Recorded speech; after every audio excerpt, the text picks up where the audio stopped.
Hey, it's Tim, Pickup Truck Plus SUV Talk, and the ongoing news about the semiconductor shortage has snagged another brand. Yes, today we found that the Ram brand is going to stop building the 1500 Classic for a time being because of semiconductor shortages. If you haven't been following this news, we reported last week that Chevy and GMC made some changes to their trucks, taking off the fuel saving tech, the active fuel management, dynamic fuel management, giving people a $50 credit for that, which is kind of crazy. 1 mile per gallon less, too. Big deal. Ford and 50 had some production shortages because of semiconductor chips, and now Ram does too.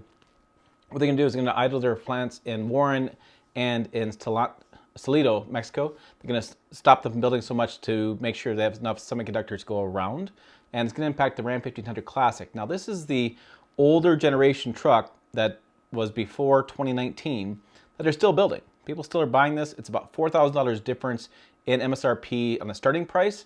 And so it's a cheaper truck, doesn't have all the new features and stuff the newer trucks have, but so what? It's a truck. That's what people are buying. There's also some news that I'm going to share with you on the screen from Mopar Insiders. This was like last month, and I'm not sure how this got missed, but apparently to their dealer sources, there's a chart that's going to go live on this link. I'll have this link when it goes live. This is behind the scenes, folks. Apparently, on this chart, there is a blind spot monitoring package, XAN option.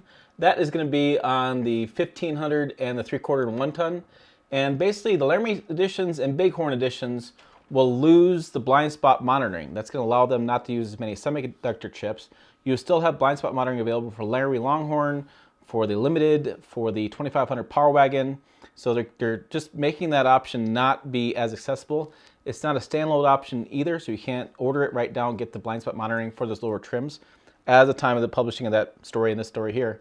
So that's what's going on there too. They're finding unique ways to take what semiconductors they do have and using them in trucks that they send to market. So as you also know, if you're following this channel, huge shortages in supply in dealer lots. My Ford dealer in town, poor the guys, they have 3 trucks. That's all. 2021, they have 3. I know the Ram dealer in town has had a heck of a time getting supply in. What that means to you today is incentives are going to be really low. Hard to get a deal. I'm hearing stuff online that dealers are going, we're not giving any money off. We don't need to, because you have really hot market, really low demand. So if you're out there shopping for a truck, definitely keep that in mind. I will keep you abreast of changes. So like I say, currently Chevy, GMC, Ford, Ram.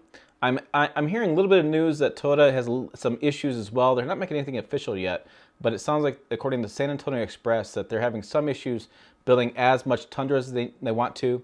Nissan has announced they're closing down some, or idling some lines. I shouldn't say closing down. They're not running as many shifts of different vehicles, but they're saying that the Titan and the Frontier will not be impacted. So again, everybody's trying to build a lot of trucks. They're trying to slow down the supply of the lower other vehicles like small SUVs, lower sellers, and keep the hot sellers like trucks going and full-size SUVs going. So that's what's going on. There doesn't currently seem like there's an end in short to the shortage. I know that the plants in China are, it seems like they're trying to catch up shortages. I know President Biden's over there trying to talk about shortages. I know there's a plant in Germany that was supposed to get started building semiconductor chips. It's just, that's what it is. Lots of demand, low shortage, high prices. So hey, make sure to check this video out over here. Website down below. As always, thanks for watching. I'll see you down the road.